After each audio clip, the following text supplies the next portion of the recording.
I'm joined now by Yuka Roya from the Business Desk. Hi there, Yuka. Hi, Tom. TotalEnergies is launching a new oil project in Africa, and at the same time, fresh legal challenges about the company's role in climate change.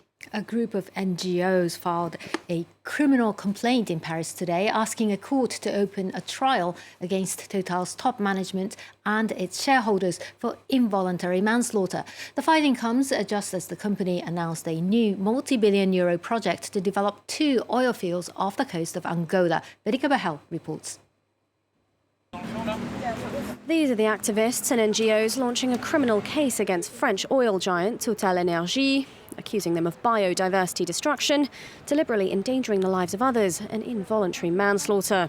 The plaintiffs are led by 3 NGOs and 8 survivors and victims of increasingly frequent climate disasters around the world. J'ai perdu ma mère dans une catastrophe. Des éboulements en bas de la vallée et en haut, donc on ne pouvait plus accéder au village par des véhicules motorisés. Arrivé sur son terrain, il n'y avait plus aucune maison, plus aucune fondation et la rivière passait à la place de la maison. Headmaster told each and every student to go back home because a cyclone was coming. People who have lost their loved ones. The beautiful land of Chimanimani had been turned into a pool of dead bodies. Everything was destroyed beyond repair.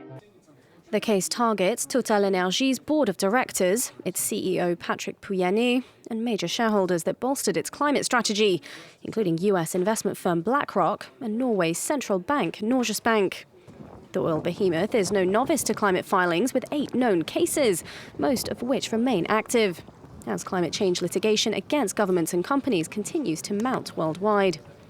The public prosecutor has 3 months to decide whether to open a judicial probe, with the crimes punishable by prison sentences ranging from 1 to 5 years and fines as high as €150,000. Whilst Total declined France 24's request for comment on the filing, the company also announced the same day a $6 billion undersea oil project off Angola's coast, with production due to start in 2028. OK, so it's not just Total. Another energy giant's been targeted by climate activists, but this one's in London. That's right. Well, that company is Shell. Its annual shareholder meeting was disrupted several times by climate protesters chanting "Shell kills."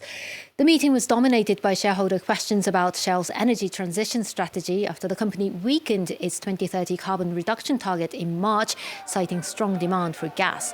An activist shareholder, a group called Follow This, filed a climate resolution urging Shell to align its goals with the Paris Climate Accord, but it was overwhelmingly voted down. A separate resolution brought forward by the company's board won support of almost 80% of the shareholders. OK. Now, the global car makers' supply chain due diligence facing more scrutiny, not for the first time, is it? Well, a new congressional report in the United States is accusing several Western auto giants of using parts from a Chinese supplier that's been banned in the US due to its alleged use of forced labor.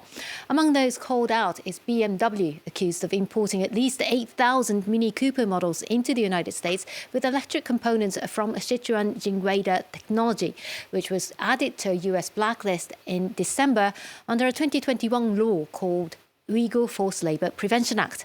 Jaguar Land Rover, owned by India's Tata Motors, as well as Volkswagen, have also used parts made by the Chinese supplier, according to the report by the Senate's Finance Committee. Xinjiang, home to China's Uyghur Muslim minority, is a manufacturing hub for car parts and aluminium.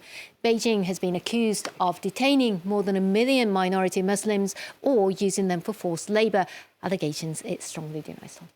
OK, now, Yuka, there's a new version of ChatGPT's voice assistant. And just after launching it, OpenAI under fire. Not everyone's thrilled about some aspects of it. That's right. Well, just a few days after launching its latest version, CEO Sam Altman has been forced to apologise to actress Scarlett Johansson after she said that she was shocked at how one of ChatGPT 4.0's voices sounded eerily similar to her own, and revealed that she had been approached by the company to voice the chatbot but declined the offer. Monty Francis has the story. Good morning, Theodore. Good morning.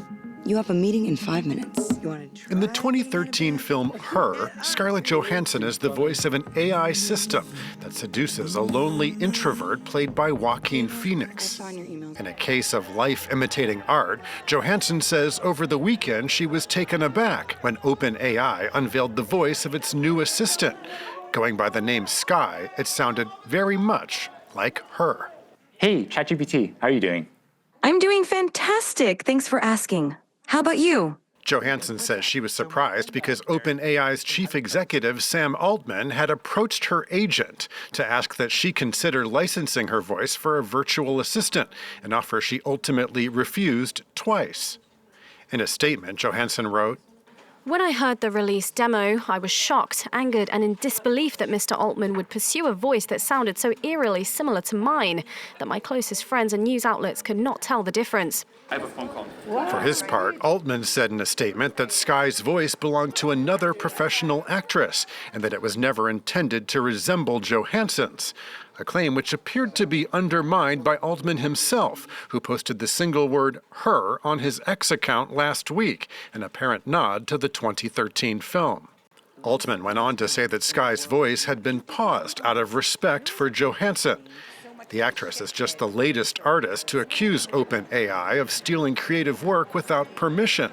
The company has faced copyright lawsuits from animators, journalists, and others, most recently sued by the Authors Guild of America and the New York Times.